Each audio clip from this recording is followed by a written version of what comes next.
La vidéo qui va suivre va révéler certains éléments de l'intrigue du film de Thomas Combré, Mourir or not mourir. Si vous ne l'avez pas encore vu, rendez-vous dans la description où vous trouverez le lien vers le film. Si vous êtes encore là, c'est que vous l'avez vu ou que vous vous en fichez d'être spoilé. Bon visionnage.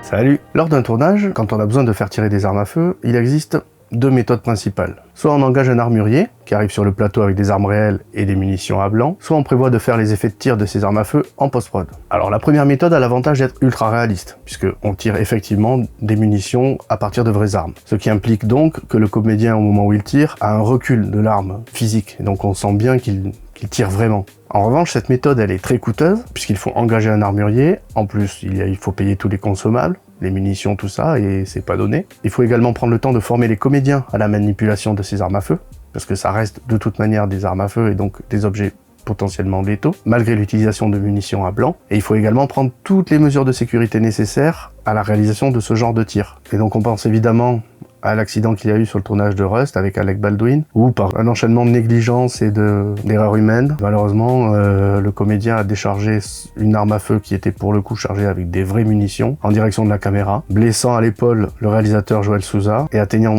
malheureusement mortellement la directrice de la photographie, Alinia Hutchins, qui malheureusement décédera des suites de ses blessures. Donc il faut faire très attention quand on utilise des vraies armes à feu sur un plateau. La deuxième méthode, elle, a l'avantage donc d'être ultra safe, puisqu'on ne décharge pas réellement une arme à feu, il n'y a pas de tir de munitions, même si elles sont à blanc, on sait jamais, il y a toujours quelque chose qui peut rester coincé dedans, là, rien de tout ça. Donc les comédiens ne sont absolument pas en danger, l'équipe technique non plus. En revanche, il n'y a pas de recul sur l'arme factice qu'utilise le comédien. Il y a certaines armes factices qui permettent d'avoir un recul, mais elles coûtent très cher et il faut en avoir pour chaque modèle d'arme. Ça devient très compliqué et surtout très cher. Et donc quand on est sur un petit budget, en général, c'est le comédien qui simule l'effet de recul à sa manière. Donc déjà, forcément, on perd un peu en réalisme, mais ça a l'avantage tout de même que les prises peuvent être faites à volonté puisqu'on n'a pas besoin de recharger une arme. Enfin, que ce soit pour la première ou la deuxième méthode, il va falloir simuler les impacts de ces dites balles. Que ce soit les blessures sur le corps ou les impacts sur le mur, sur les objets en général, les vitres cassées, tout ça il va falloir le simuler. Donc soit on le fait en effet pratique avec des petites charges détonantes dissimulées sous un vêtement avec une petite poche de sang pour simuler une blessure, ou alors dans des murs on va venir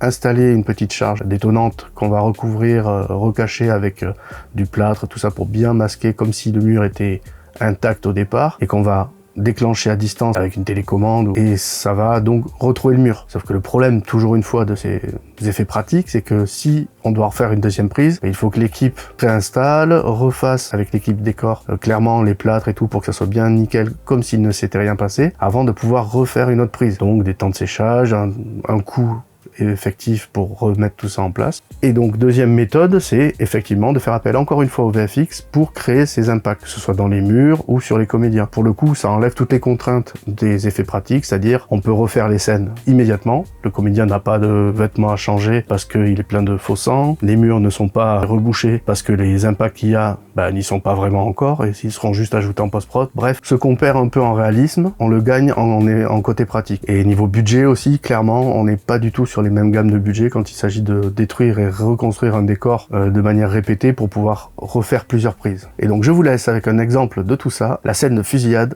dans Mourir or not mourir.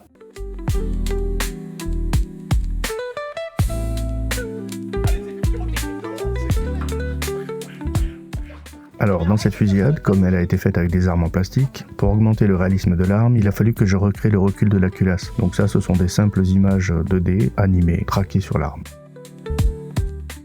Ensuite, il a fallu également rajouter l'éjection des cartouches. Donc là, pareil, j'ai utilisé un modèle 3D de cartouche que j'ai fait tourner sur elle-même dans une séquence animée. Et cette séquence, je l'ai réutilisée autant de fois que nécessaire pour faire l'éjection des cartouches.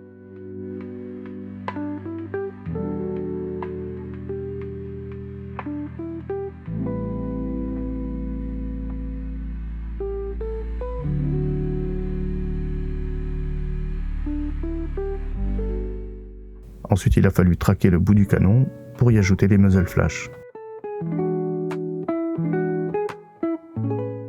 Les muzzle flash, ce sont les effets de flash qui sortent de l'arme au moment du tir.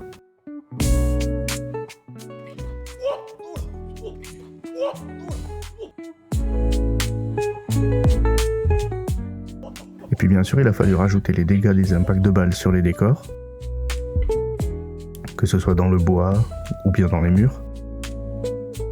Et il fallait être consistant dans le temps et dans les différents plans, donc il a fallu à chaque fois revenir traquer et recréer ces impacts sur les murs. Et pour finir de vendre l'effet, il a fallu rajouter des petits footages de fumée au moment des impacts de balles, ainsi que des footages de projection de bouts de bois.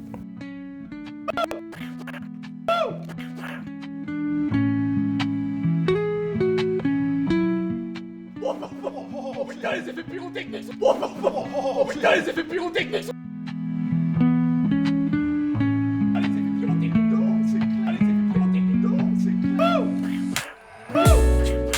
Arrête de faire les sons avec ta bouche, là. Il rajoute après les sons. Arrête de faire les sons avec ta bouche, là. Il rajoute après les sons. Arrête de faire les sons avec ta bouche. Mais arrête de faire les sons avec ta bouche. Ah! Oh, c'est impressionnant. Arrête, tu fais encore des bruits. Ah! Oh, c'est impressionnant. Arrête, tu fais encore des bruits.